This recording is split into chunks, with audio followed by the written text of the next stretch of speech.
USAA knows dynamic duos can save the day, like superheroes and sidekicks or auto and home insurance. With USAA, you can bundle your auto and home and save up to 10%. Learn more and get a quote at usaa.com/bundle. Restrictions apply.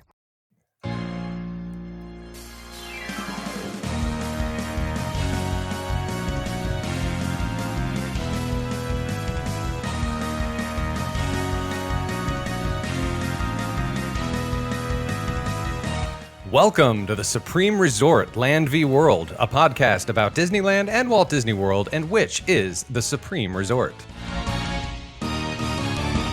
Each episode, we will discuss and explore each resort ride by ride, land by land, park by park to determine which is better. Thank you for joining us on this quest to help the greater good of humanity answer this long, elusive question, which is better, Disneyland or Walt Disney World? I'm your host, Jimmy, and I'm a Disney adult.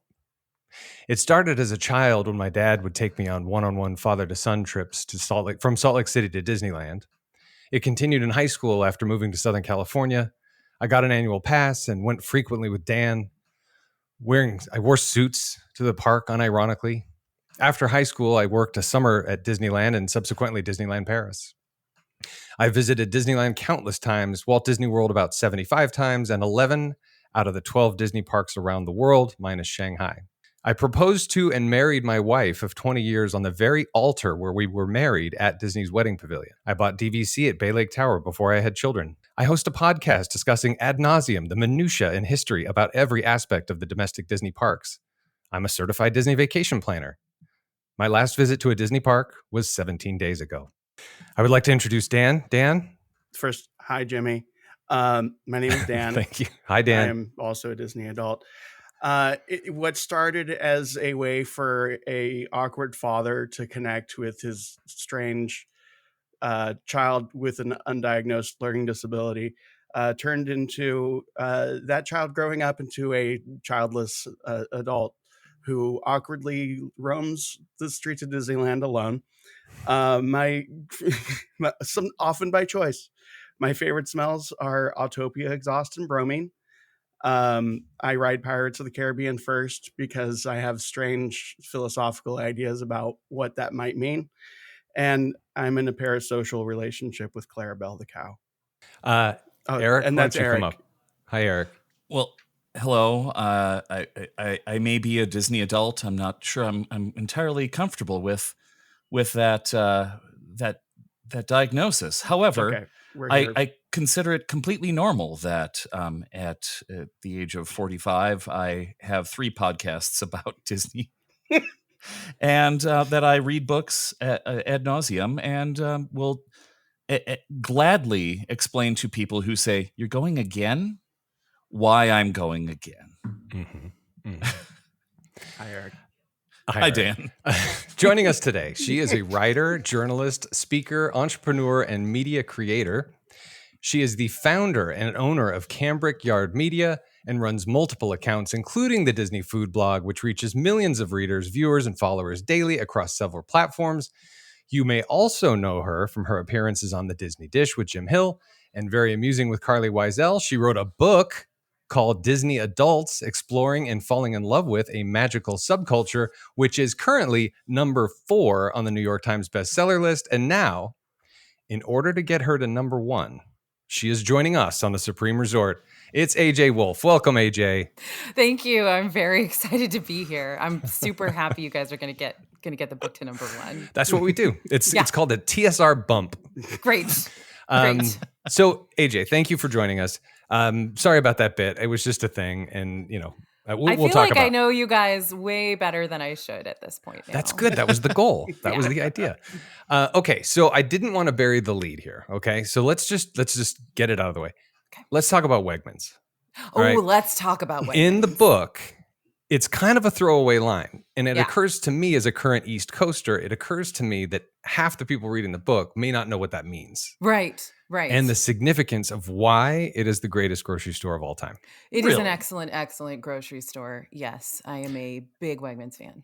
So for the listener who doesn't know, I had one of the best steak dinners of my life inside of a Wegmans grocery store. At a Wegmans. What? I have had some of the best barbecue I've ever eaten inside a restaurant, inside of a Wegmans store. Mm. They have probably the best craft beer and wine selection you'll find at any liquor store. Mm. And it's a grocery store, and it's beautiful. And It's beautiful. it's pretty. It's like great. It's like a Buc-ee's or something. Or is it what like I'm- a different Oh, thing? Buc-ee's Daniel. Like a Buc-ee's. You're embarrassing yourself. I don't know. Oh, I'm no. in San Diego. I go to proper restaurants. I don't know what's going on. It's a proper restaurant in a grocery store is the point. Yeah, And- and not Wow. that I'm going to disparage Buc-ee's. I mean, I am You're- here you're- for you're a Texan, Buc-ee's right? trip. Well, I'm not. Am I Texan? Sorry, No, I am. excuse me. You live in Texas. I am a New Yorker. Yes, but I mean, Buc-ee's is great, but Wegmans is a completely different animal.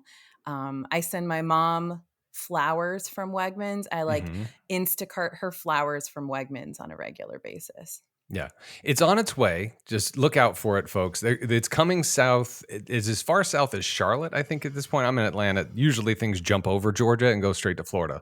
Like, for example, Whataburger, just as an example.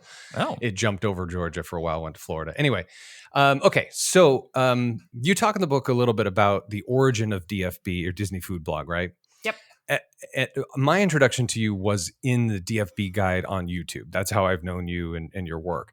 At what point did it shift from talking about food to talking about this is what's going on at the Disney parks and here's what you should put in your bag and that kind of thing? What was that evolution? Pretty quickly, I would say. So Disney Food Blog started in 2009. We wrote the first DFB guide to Walt Disney World dining in, I believe, 2010 or 2011. And then we started to hire team members to help out with the writing and everything in like 2011. So probably once we got into 12, 13, I'd have to go back and look, but we were like, you know what, we're covering everything because our audience needs to know how this stuff interacts with food as well. So just started to cover everything after that. oh gosh. So, 2000, go ahead, Eric. I didn't realize that. Like, I bought every one of your Food and Wine Festival guides, and I didn't realize that was like when I was buying those. That was early on. They were so thorough, so well done. My goodness, that was my indoctrination. I don't cut corners when it comes like the No. DFB guide to Walt Disney Clearly. World dining itself was 900 pages for a long Jeez. time until my team was like, AJ, nobody wants to read 900 pages about this, so you need to cut that down. So Well, some of us did. exactly, I loved it. I'm Eric. I'm a Disney adult. Okay, so I love the book. I read it Thank you. twice. I was halfway. So by read, I listened. Okay. Yes. And I have to tell you, so first of all, I'm halfway through. I'm flying to Boston. I've got this massive meeting, and I'm halfway through the book, and I'm like, I have to get this woman to come on the show because I'm halfway through this. This is our listener. This is us, and our listeners would really benefit from reading this book. So whatever we can do to kind of, because presumably, if you listen to this show regularly, you fall into the category in some capacity. So everyone would benefit from it. So that's why I started the email. Like, I'm sure you get this a lot, but because it was the day the book came out, I don't know what your press tour looks like or what it will look like, especially like bestseller list, et cetera. Like, I don't know when your Tonight Show thing is. But I wanted to. I told my publicity team at Simon & Schuster the first day, I was like, I really want to be on Seth Meyers. Can you please get me on Seth Meyers? Because I think Seth Meyers would really like this book. Yeah. And they haven't done it yet. But Seth, if you're listening, which I know you are, Of course. I'm available. I can move my schedule around. You could just go on family trips. I That might could be a just way go of- on family trips. I'm just Well, I saying. go on family trips, Seth. Like, To Disney. we can talk about this. And by the way, Seth Meyers is one of the biggest critics of Disney adults, and he would benefit significantly from this book. Anyway, I Seth, know. Exactly. read the GD I think book, okay? it's the perfect mix. Yes. Agreed. So Okay. what I like about the audio version, by the way, I appreciate, because I do a lot of audiobooks, I appreciate that you changed some of the copy to say, because gosh, you're yeah. listening to this book instead of reading this book. I love that. Good. Anyway, so listener, you should really listen/read this book. It's very, very good. So what it does to me is it sort of, there's a stigma, right, around the Disney adult moniker, the sort of the bucket that people, put people in, and the book explores that quite a bit. Mhm. What it did for me is it normalized the term. It's like now we own the term now. Does that make sense? Mhm. without getting offensive. It's like, that's our word. Anyway, so I really appreciated that aspect of it. And then you were on Carly Weisel's podcast, you're talking about it, and she says something that was so poignant to me. She's like, what are we going to do? Hang out in a mall? You know what I mean? It's like, yeah, that's where I hang out. That's what I do. You know, my boss gives me all kinds of grief because I'll expense a trip with my sales team. We go every year to Orlando to have our annual meeting, and we go to the theme parks. And my boss gives me a hard time. He's like, you know what? Some people golf, and this is cheaper. You know? I love that. But he won't let me expense. Never mind. He won't let me expense the theme park. I have to call it something else. But anyway, I hope you're not listening. Okay, so what I found interesting about it was, I mean, amongst other things, was, and I wonder how intentional this is. It feels like I can hear a lot of different people reading it or listening to it and going like, okay, yeah, that, and then hold on, wait a minute, that's not me. Is that an intentional tone that you took to make it like everyone kind of sees whatever they see in it? Yeah, I think what I've heard from a lot of folks is the term journey of discovery, that as they kind of go through it, they do see bits and pieces of themselves in there, and they're perfectly comfortable with that. And then they see some other stuff that they're like, that's not me, is it? You know, Right. and it is. you know, that's my journey of discovery every single day as I am a Disney adult, and I am, of course, trying to ramp up this audience to be a bigger audience, to reach more people. And so it's kind of like, what parts of yourself do you put forward? And I think Disney adults are in the same kind of boat as they're thinking, well, I love this. How much can I tell people about how much I love it? Right. Before they think I'm weird. You know, it's kind of like they always say, you got to keep the crazy in until you get married, and then you can let it out. And that's, you know, Right. the same. It's the same thing being a Disney. Well, Hence that why I've theme never is gotten married. explored. That theme is explored a lot in the book. You talk about a Buffalo Bills fan or an Orlando Magic fan. Like, how is it weird to be a Disney adult, but not weird to do these other fandoms and whatever? And read the book because it explores it very well. Well, I think something that I found as part of that was this idea of like, everyone wants to have a perfect mirror, but I don't know if it was made to be a perfect mirror, because that can't exist for everybody. Right. Right. I think it's a lot.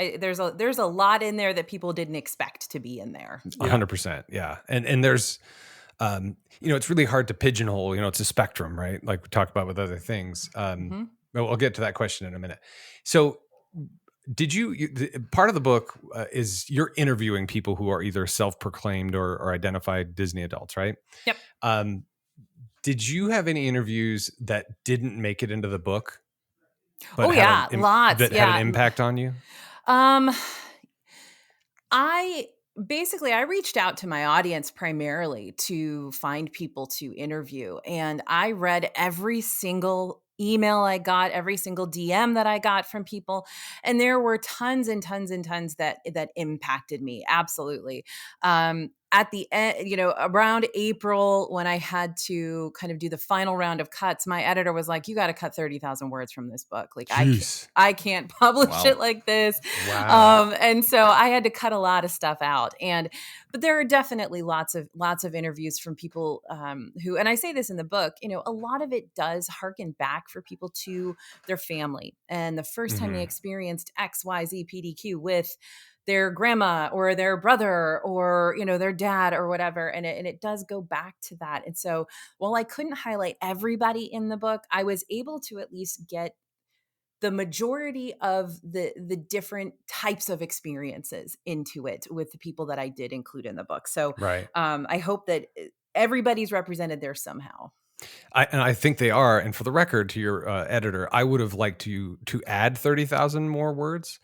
And also, you know, to your point, like that theme of I'm a fan of this because, and it's because my dad took me there when I was a kid, and it was just us in a car for a day. Yeah. And we drove to Disneyland, and we spent, now his thing was 10 attractions, right? So 10 attractions. The tram to get to the park, that's one. That's one. The monorail, that's two. Great Moments with Mr. Lincoln, that's three. Yeah. Tiki Room, that's four. Hey, guess what my favorite things are?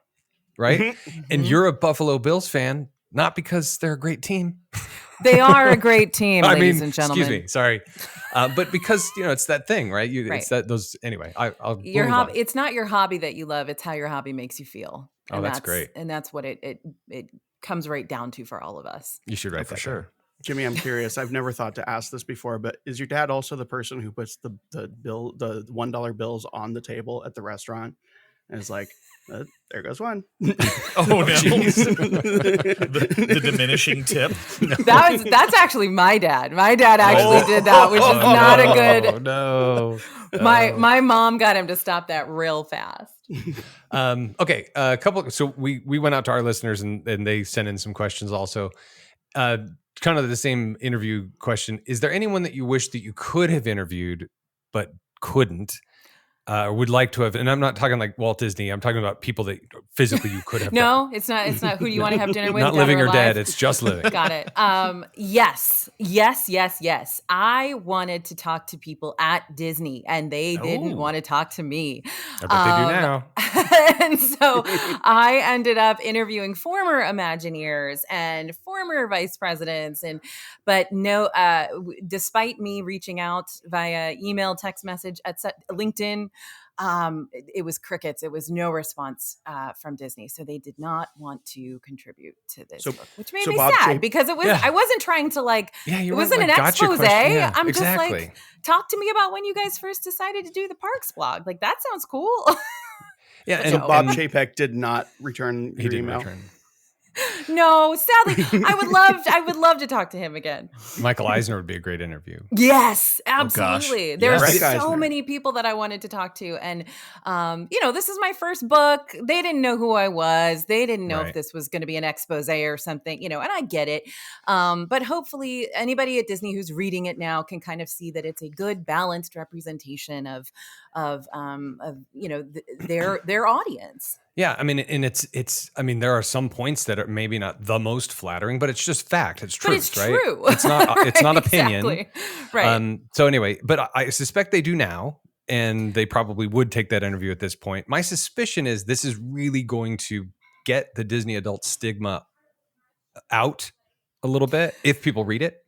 Right. I mean, people are definitely going, and that was another difficult thing about this book too, is who is the audience, right? And I think that's a big question for people now. They're like, what is this book about? And so kind of trying to explain that the audience, when I pitched this to Simon & Schuster, I had to send them who the audience was. And I said, the audience is either Disney adults who love this stuff and want to know more about it, or people who think that this is a train wreck and they can't look away. Which is literally everybody. So those are the two audiences that I had to write for, which was really fun to kind of balance that and make sure everybody could be interested all the time. Yeah. And really understanding, either one of those audiences, hey, this is for you, listener or reader or whatever, but also for those who don't get it, this is why it is. And this is, you don't have to get it, but this is what it is. And let me explain it to you in terms that you'll understand. And I was going through the journalistic process of trying to understand it as well, psychologically, emotionally. Why are we like this? Why are we willing to, sit in that online waiting room for 11 hours in order to give Disney thousands of dollars? Like, why? How do they do that? So that's kind of my goal. Right. Or the person who sat for 11 hours on YouTube and watched a bunch of people sit in chairs for the Avengers movie. Like that's right. I mean, that's technically a Disney adult, right? Why do we, right? What makes it okay for us to do this in our own brains? So, yes. Yep. It's very interesting. Another listener question. In your opinion, how does being a Disney adult in a locals heavy park like Disneyland compare to being one in a destination resort like Disney World? Totally different. That's something that a lot of people who are interviewing me now for this book can't really wrap their heads around, right? They think Disneyland and Disney World are the same. They're absolutely not. Oh, so frustrating. I know. Someone should do a podcast about that, really. It's in your book, like the atrocity of saying, somebody said, what's the difference? I forget what it was, but yeah, anyway. It's what to me they are two complete. They might as well be apples and oranges. 100%. Disneyland is for a completely different audience. That is a locals park. People go there for the weekend or for dinner or whatever. It is something they've grown up with and something that is deeply embedded into who they are. Whereas Disney World is much more destination. You're going to see people there who have never been to a Disney park and don't know the first thing about any of this and don't really care about it. They don't really love it. They're just there because it's the law and you have to go. Whereas Disneyland, those people, Disneyland runs through their blood, man. Mm-hmm. Like it is who they are. It is how they grew up. You get it. I'll stop talking, but yeah, they're very different. 100%. So as a Disney vacation planner, we also do Universal, and like it cringeworthy when I'm planning a Disney World vacation for someone and they ask which park the Harry Potter's in. Yeah, I get so mad. Did you tell them it's in Hollywood Studios? That's right. I mean, although the whole Wizards of the Magic Kingdom thing was 100% their answer to Harry Potter, and I thought it was good. I thought it was fun. You know, sure, fun. Why not? And the Pirates thing is awesome. Pirates thing's great and free.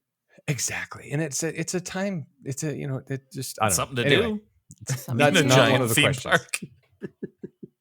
The lines are too long. Yep. Oh yeah, gosh, it's great. yeah. And it interacts with you in the land. It's wonderful. That's what we mean by free, right? Yes. That's what we mean by free. Yeah. Like time wise, it's free. Okay, so was there anything that somebody said to you during your interviews that completely surprised you or changed the way that you thought about Disney adults? Yep. And I get this question a lot. And the answer is always well. that Disney adults hate Disney adults too. Yeah. Damn right. And including themselves sometimes. The thing is that this is such a huge community that you're going to have a bell curve of like normals versus extremes, right? And so what the general public gets a hold of is the extreme Disney adult, Of course. People that are going viral on TikTok or in Reddit threads or whatever. That's what they're seeing and what they're making their judgment calls on. Whereas the majority of us are here in this little bell curve right here. And we hate these people too. And the thing that they also, a lot of people told me that they hated, because my standard question for the Disney adults I was interviewing was, do you get a lot of hate and a lot of flack from non-Disney fans for your fandom?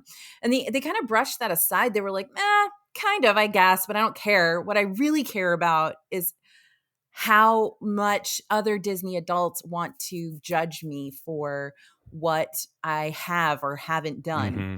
Yeah. In Disney World. Do I have an annual pass? Have I stayed at this hotel? Do I have this Loungefly bag? Whatever your thing love is, right? Whatever your thing is. And so I was like, okay, I have to rethink how I'm writing this entire book then if you guys are going to say this stuff.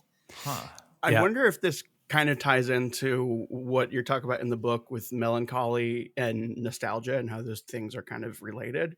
And Disney's such a nostalgia based company, and they deal with a nostalgia that has that hint of the ache of melancholy in it, which is I think why it's so effective. Mm-hmm. And I wonder if some of that comes from that everyone's nostalgia is specific to them. So when somebody has an experience that doesn't match theirs, they have that feeling of like, oh, you love this thing, so you must love this thing in the same specific way that I do.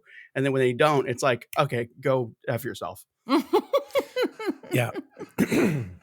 So maybe I think that they I think that it's everybody experiences their Disney fandom completely differently, and so you can't kind of all lump us all into this. Like people don't feel the same way that I do about Kitchen Cabaret, but I don't feel the same way that some people do about the Rivers of America, and so there's judgments going all over the place. Do you have Buzzy?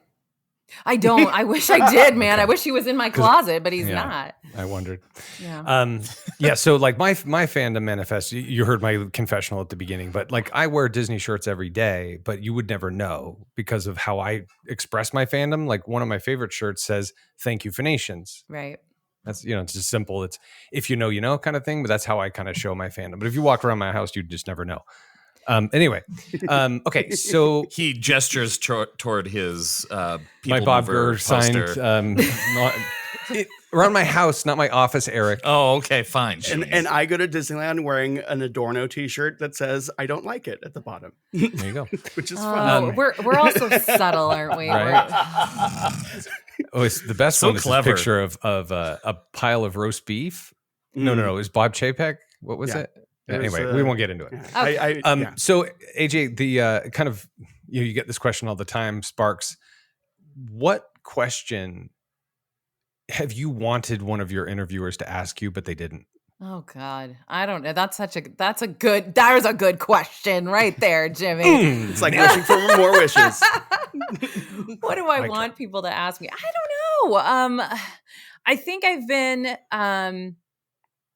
Nobody's really asked me very much about the Walt Disney Company and kind of what the future of the Walt Disney Company and where they're going. I don't know why everybody wants to focus on Disney adults with this book. They don't want to talk about Disney proper, but I guess, I think that's very compelling and interesting to me is how Disney, a big chunk of my chapter 7 is about how Disney had to evolve with social media. Yeah, what would Walt do and all that, right? Yeah, and sort of accept that people are talking about them without them being able to control the messaging, and how are they going to handle that and deal with that? And so I'm fascinated to see how this will continue to evolve with the influencer bubble and how now Disney is trying to do creator stuff themselves, and like how's all that going to work out? It's like I said, it's a PhD thesis, which is waiting to happen. So it's interesting to me.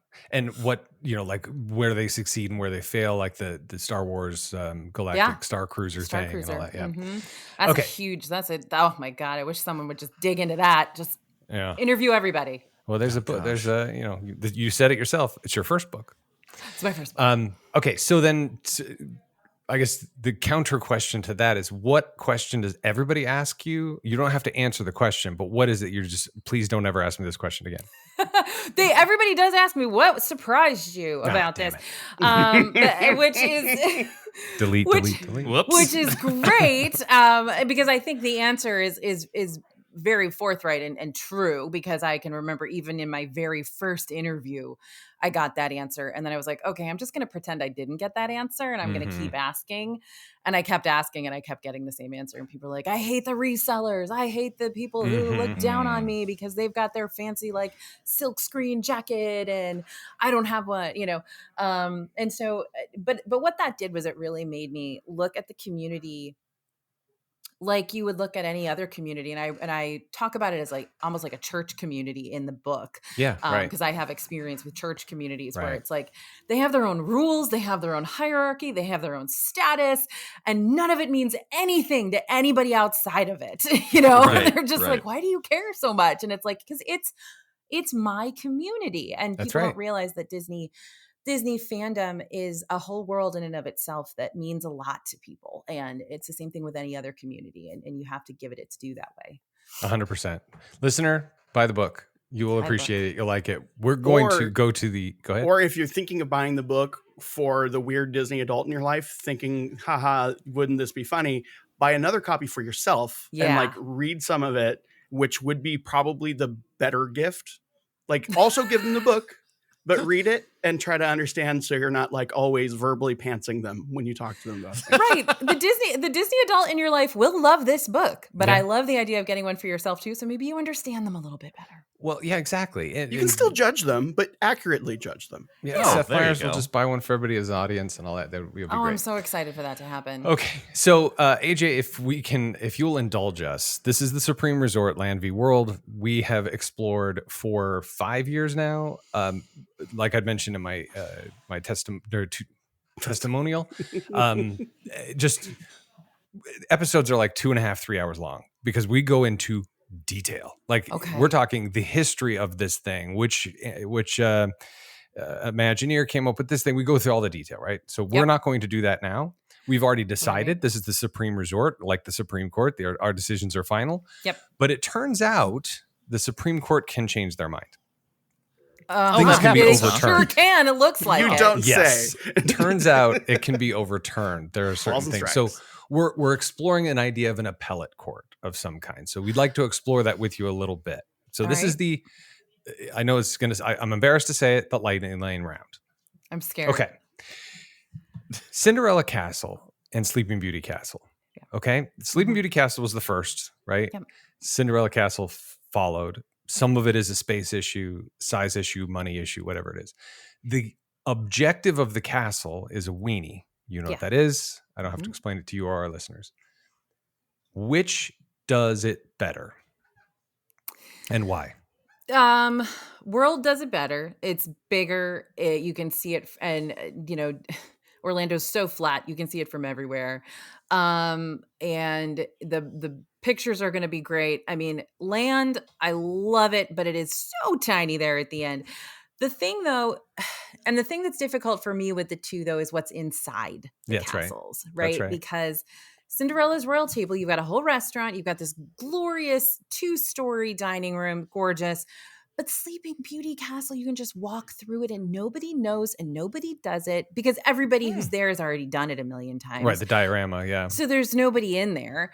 And it's just this lovely little, experience that they have in there. So, I mean, those two things I would probably give Land the win for what's inside, but World the win for what's outside. That's probably metaphorical. Yeah, we decided ultimately it was Cinderella because it actually does the job with a weenie better. Right. But I think we explored all that in the episode. Okay. I love that. Can we get you on record Yeah. to telling people to not shame Sleeping Beauty Castle in front of Sleeping Beauty Castle? It's been an ongoing joke, AJ, on the podcast that, that's always what people say. It's so small if they go to Disney World first. So there's a picture of my children. We went to Disneyland last fall, and there's a picture of them like pretending to vomit in front of the castle because it's just so sick because it's so small. It's so small. I'm sorry. I'm sorry to just echo what everybody else says. It's just because, whatever. Anyway, all right. So the Matterhorn, which is another reason why Sleeping Beauty Castle isn't as effective. The Batterhorn? Ooh, shots fired. I don't know if you mean that as like bad to the bone or it's really bad. I mean that I got off of it and had literal like bruises. Batterhorn. Batterhorn, because not BADDER, Yeah, BATTER, got it. because it will absolutely destroy your body. Nailed it. Okay, well, I'm going to ask it anyway. Okay. Expedition Everest is the spiritual successor to the Matterhorn, yes? I guess. Well, no, not you guess. That's what it is. I'm telling you. I wasn't asking. I was. Whoa. Sorry. Jimmy, this is our guest. Harold is a mythological Yeti, whereas the Yeti is a real Yeti. That's fair. I mean, in the lore of the ride, I guess. I feel like Harold is much more cartoon, and Disco Yeti is much more like Harold. You said it yourself. Harold moves. Harold moves. I have ridden Expedition Everest when the Disco Yeti was moving. Like I got married there in 2006, my friend. By the Yeti. By the Yeti. The Yeti was the officiant while it was moving with the thrust of a 747. Come on. Did anybody ask your wife how she felt about this? About getting married there? About getting married by the Yeti. Whose idea was it? Anyway, so which is better, Matterhorn or Everest? Oh, this is so tough. I mean, one has a Bob Gurr association, though, right? And all things Bob Gurr get extra points. Like that signed poster back there? I see it. The monorail or the people mover? Go ahead. Okay. Jeez Louise, this yeah, is the answer is tough. Everest. Good job. Okay, so Everest is beautiful, but it makes me vomit. It makes me want to vomit now. It's so fun. It's so what do you mean fun. now? And I used to be able 10, 15 years ago, I used to be able to ride it 75 times in a row after multiple margaritas. And now I can't even get on that ride without wanting to throw up. It's because I'm old, and it is what happens when you get old, kids. But I don't ever have to throw up when I get off the Matterhorn. I just have to go to first aid. Yeah, you got to get an alignment. This is a hard left, AJ. Right. You're talking about margaritas. You talk about drinking around the world in the book. What is the official? Another episode, by the way. It was Julie Tremaine, I think. Yeah, it was Julie Tremaine. What is the proper way to drink left. around the world? Go left. From Future World. So you start in Mexico? Of course, you start in Mexico. And why? And why are you wrong? Sorry. Because you start in Mexico, and this is, I will take no further questions. Okay. And are you in a rascal? That's fair. Are you in a rascal? Are you in a jazzy, a rascal? ECV. An ECV. No, I'm not in a rascal. That's really the way to do it. Where are you going to hold a couple of rides on the Matterhorn? I will be. Where are you going to put all your empties? You got to have the trophies in the basket. I've never seen that. Well, you haven't been there with us. We get the flying V going. We all rent them. We have a flying V. By the way, the correct answer is start in Canada. And then, it's the dumbest thing I've ever heard. Well, hold on. France. Hear me out. We start in France, right? What? And there's not even a UK. Starting line in France. There's a Kronenberg, and then you end in the UK because you're drunk at that point, and they'll celebrate it. You end in the UK, like you start in France, and then you just go to go to two places. Go left. No, you go. Oh. What are the balloons? Wow. So that. Congratulations. That was weird. Surprise. So you go. So then Morocco, I can also do this to your whole. Oh no! Oh wow, that is awesome. That's fun. AJ, I've never done this with them. I'm just. Oh, the drinking around the world thing. Oh yeah. I'm just trying to stand out a little bit and say that this whole flying V thing. I'm not part An of acceptable the answer would have been end in Mexico with a margarita. Okay. I would suggest, Eric, that you not do it with them because it doesn't sound like they know what they're doing. So why don't you just come with me? Okay. All right. Yeah. Well, Eric likes to stop and skip. Yeah, Eric rope drops to go to breakfast. Like a responsible. Oh, then Eric and I are clearly the same person. Okay. I've already said I follow AJ's stuff so closely. That's a good point. I'd rather eat food than go on a ride. Moving on to Space Mountain. Disney World came first. Disneyland I'm so followed. excited about this question. Okay. Disney World, again, in our show, we established that size doesn't count because it's not Disneyland's fault. So is Disney World's Space Mountain a little bit rickier? It's basically like Matterhorn, right? Same basic design. It's Matterhorn inside with the 2 tracks, etc. Disneyland is a smoother ride with onboard ride audio, which is better, and why? Disneyland is better, definitively.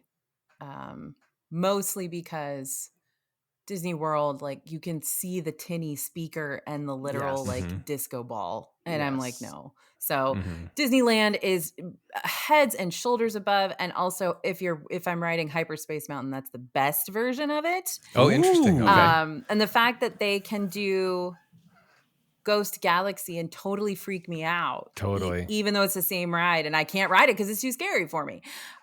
So I love that they're doing so much with Space Mountain there. It's just so much better. The Grand Floridian is the flagship of Walt Disney World. And one might argue that Grand Californian is the flagship of Disneyland Resort. Craftsman style versus the San Diego, the Hotel Coronado. Yeah. Both have pretty easy access to the Castle Park. Both have a DVC element. Which is better? And why? I am going to say Disney World, Grand Floridian is better because the rooms are better, right? Grand Californian, the rooms are tiny, right? It's basically Wilderness Lodge. So it's a step 100%. down from the deluxe resort at Disney World. So the rooms are tiny. It's not as luxurious.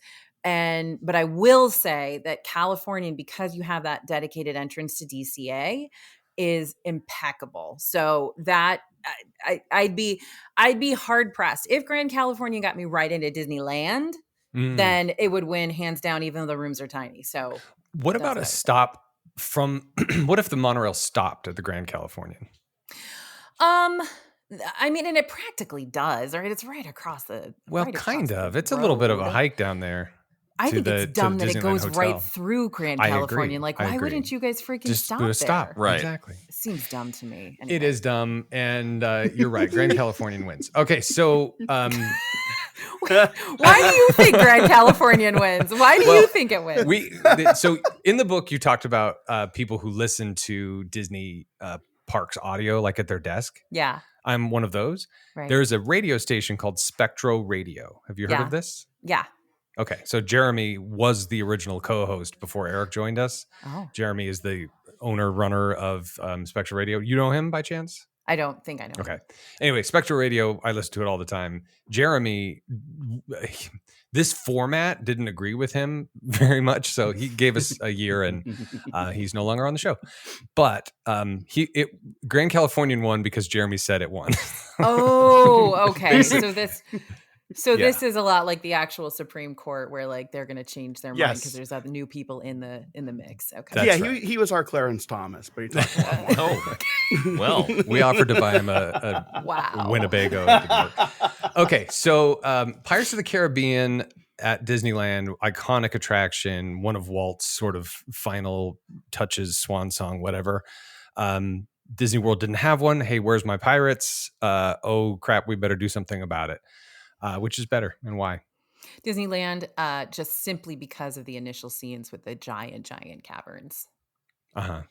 And it's longer and it's just better. Yeah. And the slow boat and the bayou and the fireflies and the banjo and all of the that things. Stuff. Even though I don't need to go eat at Blue Bayou with you, but I do need to 100%. To take the Yeah, because you're going to go to Cafe Orleans. Of course you're going to go to Cafe Orleans. It's just better. Of course you are. Yes. So Dan, 5 hours of my talking on podcasts gone.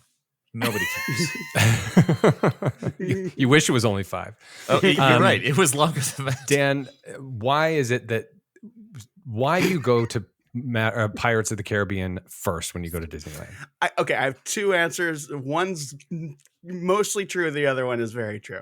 The mostly true one that is part of the lore of the show is that, thematically speaking, it is the best way to start the day because it takes you from an approximation of the real world and it takes you into a fantasy world, and it preps your brain for what the rest of the park is.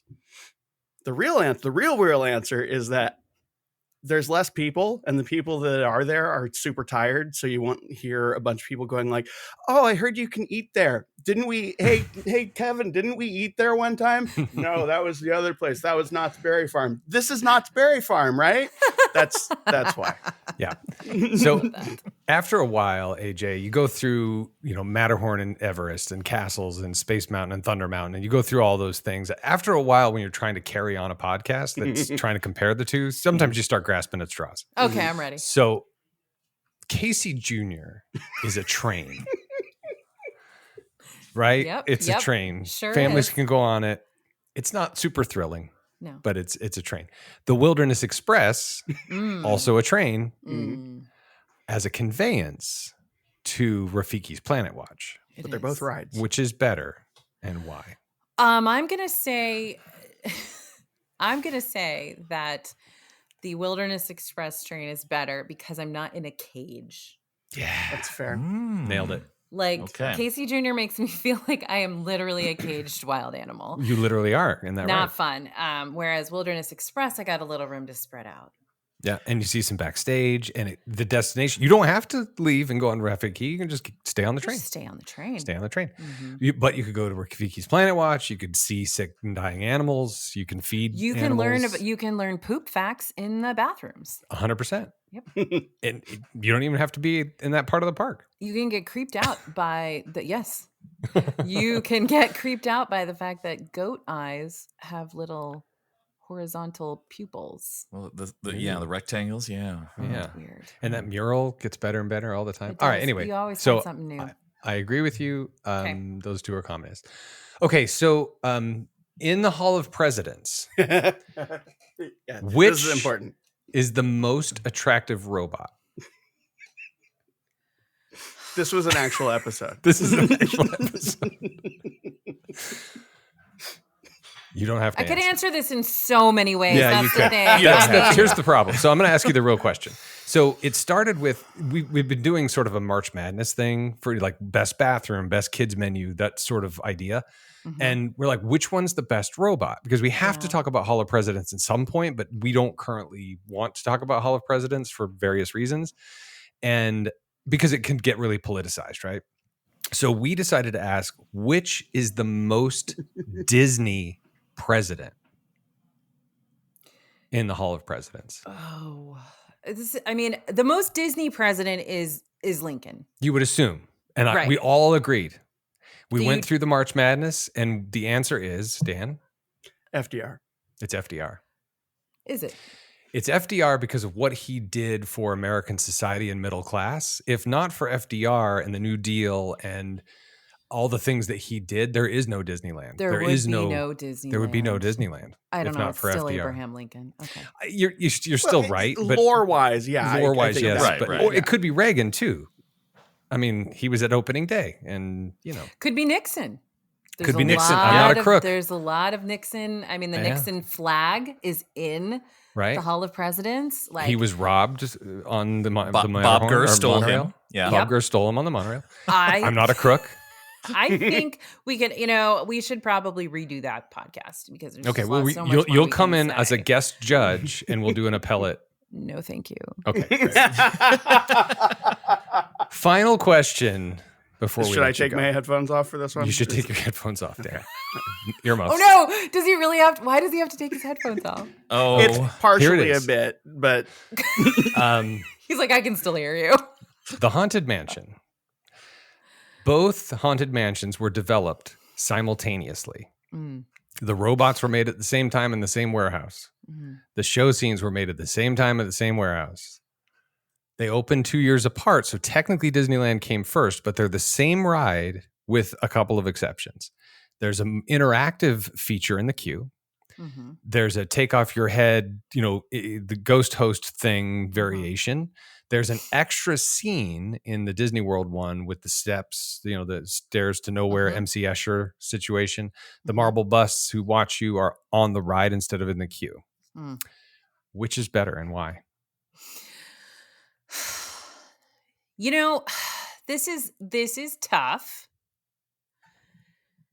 because I like them both for many reasons.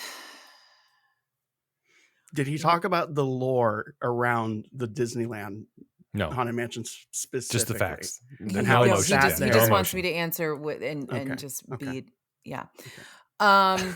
Just be what? I'm going to say land for the express purpose that they have a real elevator. The end. Okay. Ooh, a couple of other Excellent acceptable answers would have been there is a Dan, go ahead and talk about the speed ramp. Okay. They oddly enough, I think this is a good argument, but they like to make fun of me for this. Okay. When you exit the right, you go up the speed ramp as if you are coming out of the tomb itself. The grave, sure. The grave.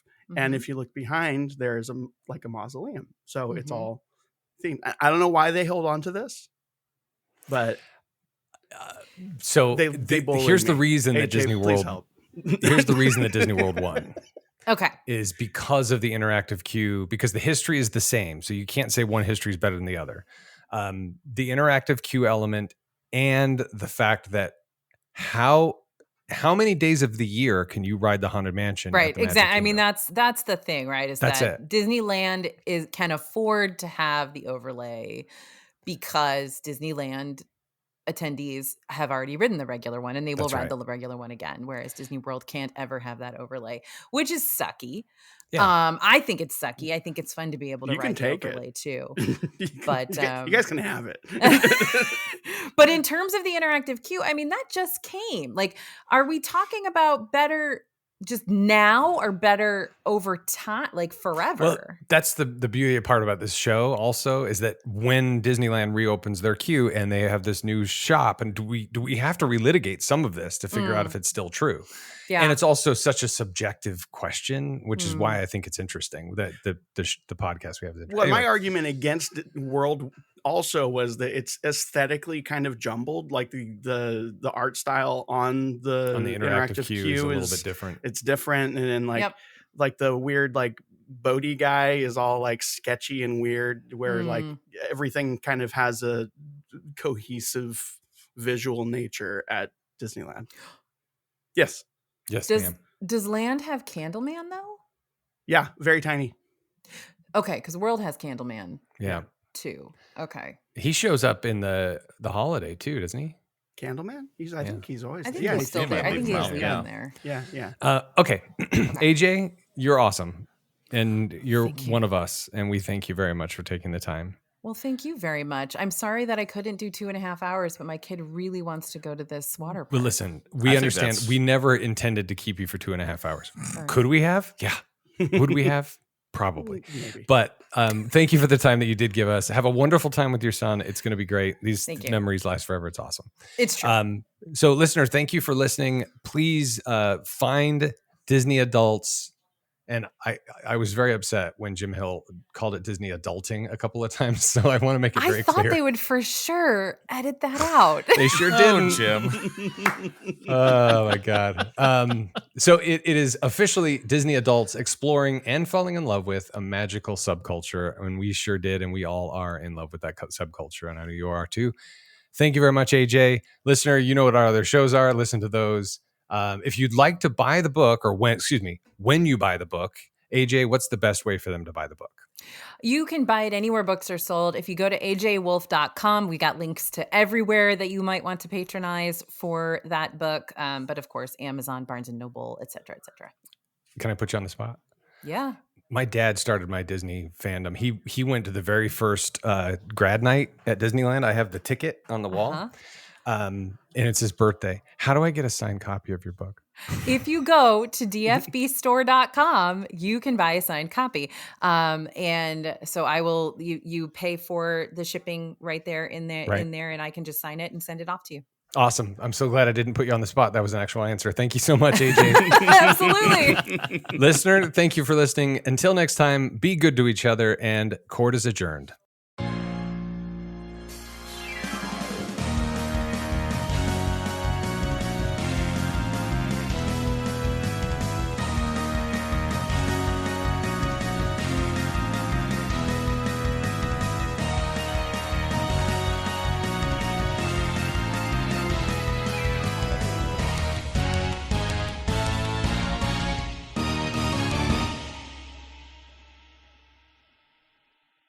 That was great. That was as Disney adult as it could possibly be. Yeah. Yeah. Here at Single Riders, the app that connects solo Disney park goers for romance and magic, we're not afraid to dream differently. That's why our founder, yes, actual person and real app developer, Joe the Bearded Nerd, isn't just a tech disruptor. He's an iconoclast. He challenges norms, redefines expectations, and sometimes puts a $sign where the heart should be. As you can hear in this real clip from his actual TikTok that he recorded on purpose, explaining these groundbreaking ideas. To any woman that's ever been like, oh yeah, I would never date him. He goes to Disney all the time. He's a Disney adult. And then sits there and complains about all the guys that she dates that are just pieces of shit and don't do anything for her. Do you understand how expensive going to Disney is? Like, do you understand how that man will spend that money on you? At Single Riders, we can't guarantee that every connection will come with a receipt. If you're looking for a transactional experience, there are plenty of apps for that. But by subscribing to Single Riders, you are helping one man, our founder, live out his personal fantasy. That love, like Disney churros, should be overpriced, emotional, and a testament to how much you truly care. Download today.